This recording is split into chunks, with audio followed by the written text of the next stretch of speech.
आप देख रहे हैं जनमाध्यम टीवी, पल पल की खबर जन जन तक। आदाब, नमस्कार, मैं आपके साथ हसीन अली। स्वागत है आपका जनमाध्यम टीवी में। आइए नजर डालते हैं आज की बड़ी खबर पर। इस वक्त की बड़ी खबर मेरठ से है। मेरठ में 20,000 की रिश्वत लेता दरोगा गिरफ्तार। मुकदमे में नाम निकालने के नाम पर हो रही थी अवैध वसूली। झगड़े के मुकदमे में शिकायतकर्ता इमरान को किया गया था नामजद। पीड़ित की शिकायत के बाद एंटी करप्शन ने पुलिस दरोगा को रंगे हाथों पकड़ा। पकड़ते समय दरोगा विक्रम ने एंटी करप्शन की टीम से की हाथापाई। एंटी करप्शन की इंस्पेक्टर अर्चना की तहरीर पर सिविल लाइन थाने पर एफआईआर दर्ज। सुनिए पीड़ित को क्या कहना है इस बारे में।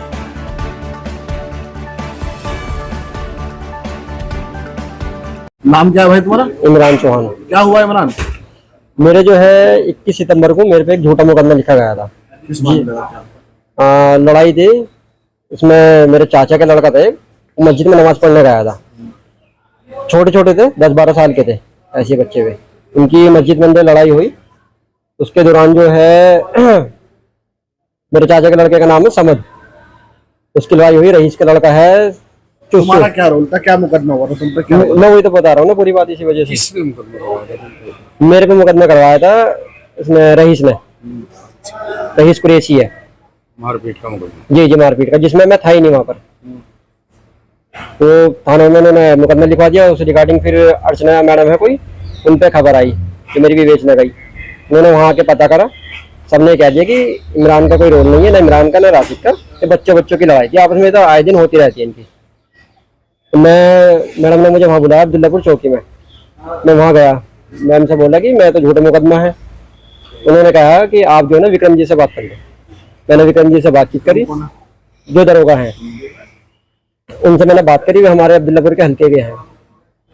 उनसे बात करी। उन्होंने कहा कि तो लिखा गया मुकदमा वो तो मुझे भी पता है कि झूठा ही है, पर इसमें 50,000 रुपये लगेंगे। जी मैं तो देगा नहीं 50,000 रुपये, ना मेरे पे इतनी हैसियत है मैं दूंगा 50,000 रुपये। तो उस दौरान हमारी बातचीत बन गई 20,000 रुपये।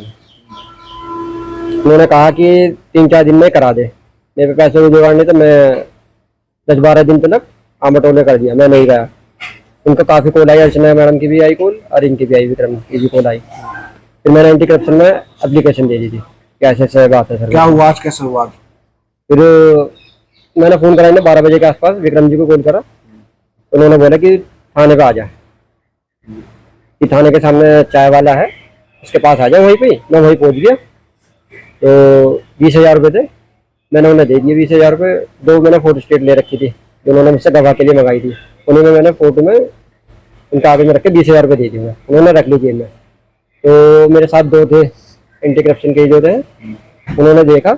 उनको देख के थोड़ी सी हड़बड़ा गए। हड़बड़ाने के बाद में फिर सारे के सारे आ गए, उन्होंने पकड़। क्षेत्र में मिनी थाना चला रहा था दरोगा विक्रम सिंह। मिनी थाने पर होती थी रिश्वतखोरी की डीलिंग। साल भर से किराए पर चला रहा था मिनी थाना।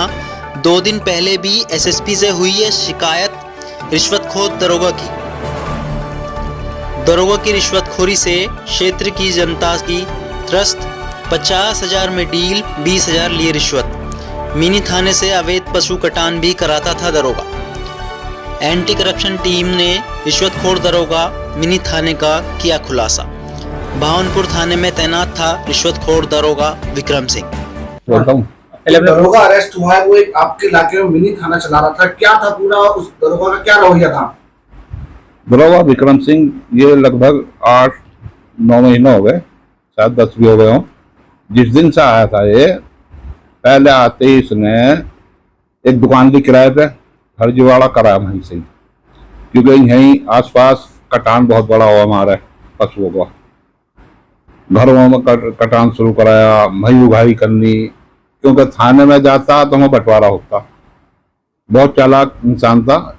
इसने यहाँ जुआ सट्टा शराब और ये पशुओं के दुकानें खुलवा रखी बगैर लाइसेंस की, जबकि यहाँ रोड पे कोई भी लाइसेंस नहीं है इनका दुकानों का। और घरों में काट रहे, मोटे पैसे ले रहा था। या हमने भी शिकायत करी, अभी करी थी 3 दिन पहले कप्तान साहब से जाके। और उसके बाद मुझे भी इसने फोन पे कि वही आपने मेरी शिकायत करी। मैंने कहा भैया जैसा करोगे ऐसा पाओगे, अगर तुम गलत कर रहे हो तो हमें तो कहना पड़ेगा, हम जिम्मेदारी है हम पे भैया, हम यहाँ की। तो ये मान ही नहीं रहा था। आपने मेले थाने की एक जो है मेले थाना चला रहा था, इसकी शिकायत कप्तान से की थी। क्या आश्वासन, क्या कार्रवाई? उन्होंने 3 दिन का समय दिया था कि मैं इसमें जांच कराऊंगा, और उसी का नतीजा है आज जो इस पे कार्रवाई हुई है। आइए रुक करते हैं अगली खबर पर। भाजपा के ऊर्जा मंत्री डॉक्टर सोमेंद्र तोमर पर लगे गंभीर आरोप, जमीन कब्जाने का लगाया आरोप। पीड़ित ने बताया, विनायक कॉलोनी मोदीपुरम मेरठ में वर्ष 2009 में संजीव तोमर नाम के आदमी से प्लाट खरीदे। उसी वर्ष विधायक सोमेंद्र तोमर ने विनायक विद्यापीठ कॉलेज संदीप तोमर से खरीदा। सोमेंद्र तोमर वर्तमान में ऊर्जा मंत्री हैं। पीड़ित ने बताया, अपनी दबंगई के दम पर हमारे प्लाट का रास्ता रोक दिया है, जबरदस्ती हमारे प्लाट पर कब्जा करना चाहता है। प्लाट की बाउंड्री वॉल भरी हुई है, नींव व काली सड़कें तोड़कर गायब करा दी है। उस रास्ते पर भी सोमेंद्र तोमर अपना बताकर अवैध कब्जा करना चाहता है। रास्ते के बीचों बीच गेट लगा दिया है तथा हमारा रास्ता भी बंद कर दिया है। पीड़ित ने बताया, हमारी जीवन भर की कमाई बर्बाद हो गई है। अगर हमें न्याय नहीं मिला तो हम लोग सरेआम आत्महत्या करने पर मजबूर हो जाएंगे। सुनिए पीड़ित को। जी सर, मेरा नाम श्रीमती नवीन त्यागी है और मेरा जो है वहाँ प्लॉट है विद्या विनायक। बताइए कहाँ प्लॉट है, क्या मामला है? हाँ जी, एक विद्या विनायक नाम से एक वो है यूनिवर्सिटी, वो सोमेंद्र जो है सोमेंद्र तोमर ऊर्जा मंत्री, उनकी है वो कॉलेज। और उसके नीचे एक कॉलोनी है, उसका भी नाम विनायक है। वो उसमें हमारे प्लॉट हैं, 38 प्लॉट हैं, 150 गज का मेरा भी प्लॉट है। सर उन्होंने गेट लगा लिया, वो गेट के अंदर घुसने नहीं देते और हमारी कॉलोनी के जितने भी प्लॉट हैं सबकी बुलडोजर लगा कर नींव फड़वा दी और बाउंड्री वाल तोड़वा दी, काली सड़कें थी वो सब खत्म करवा दी, 50-60 लाख का नुकसान करवा दिया उन्होंने।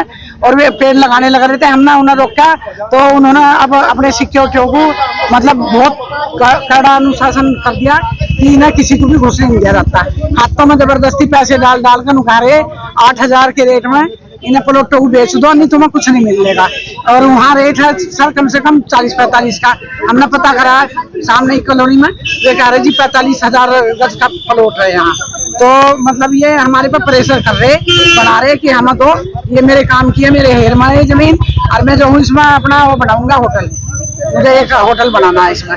तो उनके जो उन्होंने रख रखे सिक्योरिटी वगैरह वे बिल्कुल नहीं घुसने देते। सर बहुत परेशान है, हम आए रिटायर होकर, हम सोच रहे थे अपना मकान बनाओगे, लेकिन हम कहाँ मकान बनावे, वे हमारा रास्ता ही नहीं छोड़ रहे, जाने नहीं देते, हमें बहुत परेशान कर रखा है सर। हम रोज हमने पूरे उस पर सब पर ऑफिसरों पर लगा दिया, हमें एसएसपी पर, डीएसपी पर, कमिश्नर पर, एसडीएम पर, डीएम पर, सबके यहाँ पहुँच गए हम, लेकिन हमारी किसी ने कोई गुहार नहीं सुनी। वालियान एक्स आर्मी सर, हम एक्स आर्मी वाले और गरीब परिवार है यहाँ। इन सभी ने यहाँ 2008-2007 में बनावे करे थे, पल्लवपुरम में करे थे और 2008 से अब तक कोई समस्या नहीं थी। जमीन के रेट हाई हो गए मेट्रो स्टेशन बनने के बाद में। यहाँ योगी जी ने बोले रामराज लाएगा, रामराज यहाँ नहीं आया। जो राम जी को यहाँ सांसद बना वे भी अपना धनुष सोमेंद्र तोमर की कुंटी पे टांग के आ गए, वे भी बेबस है। उन्होंने साफ कह दिया मैं मंत्री का कुछ नहीं कर सकता, सिवाय मीडिया के हमारी आवाज कोई नहीं उठा रहा। मीडिया ये से है जो हमारी आवाज ऊपर तक पहुंचा रही है। ये सभी आदमियों के खत्ते में कुछ आदमी और भी थे हमारे साथ, उनके खत्ते में जबरदस्ती पैसे डाल डाल के जबरदस्ती पहनावे कराए जा रहे हैं। हम 10 आदमियों के नाम लेके 10 के 10 इतने डरे हुए हैं। अभी 11, 12, 13 तारीख में पहनावे करवाए जबरदस्ती। एक भी आदमी अगर बयान देता मैं अपनी खुशी से दिया, उनसे रेट पूछ लो क्या रेट है, और जबरदस्ती किसी को बोला किसी केस में फंसा देंगे, किसी को मरवा देंगे, ये धमकी दी रहे। रास्ता रोक लिया कहीं, और रास्ता विधायक जी संगीत सोम जी बिल्कुल ईमानदार नेता है जो आज भी कह रहे हैं कि रास्ता उन्होंने लगवाता है, उनकी निधि से लगे हुए रास्ते को कब्जा कर रहे। हम संगीत सोम जी से भी पूछना चाहते हैं क्या उन्होंने प्राइवेट जमीन में रास्ता लगा था। हम सरकार से पूछना चाहते हैं क्या सरकारी पैसे का इस्तेमाल प्राइवेट जमीन में हो रहा है, रास्ता किसके लिए लेगा, कॉलोनी के लिए लेगा। जब कॉलोनी के लिए रास्ता है तो क्यों रोक रहे वे, किसके उस तरह रोक रहे। और ये मंत्री जी इनके हराम का माल इनके हाथ मुंह लग रहा है, ये इनकी वजह से देखना पश्चिम में भाजपा का बेटा गरा खोजेगा। इसी वजह से हम भी भाजपा के वोटर थे, जिनकी हमने बुराई करी, जिन्हें हमने वोट नहीं दिया अखिलेश जी को, वे हमारी आवाज उठा रहे। उनका बहुत बहुत धन्यवाद है आप लोगों के माध्यम से। हम चाहते हैं उन्होंने हम बल उनके एहसान बंद है, और हम तो योगी जी के सभी जितने भी है योगी जी के भगत है, और योगी जी सुन के भी अनजान हो रहे कि उन्हें इस खबर का पता नहीं है। अभी तक कोई सुनवाई हुई आपकी? सिवाय मीडिया के हमारी सुनवाई कहीं नहीं हो रही। और एक चीज और है, अगर हम झूठ है, ये झूठ है, इन्हें जेल में डाल दो, इनका गोली मार दो, सीधी सी बात है, मुकदमे कर दो।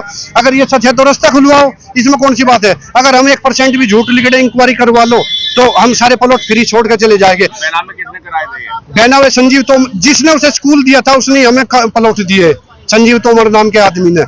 और जब भी रास्ता लगा था तो रास्ता विभाग जी ने क्या प्राइवेट जमीन में थोड़ी लगाया है। हमारे पास 2007 का भी बना हुआ, 8 का भी बना हुआ, इनके पास 2009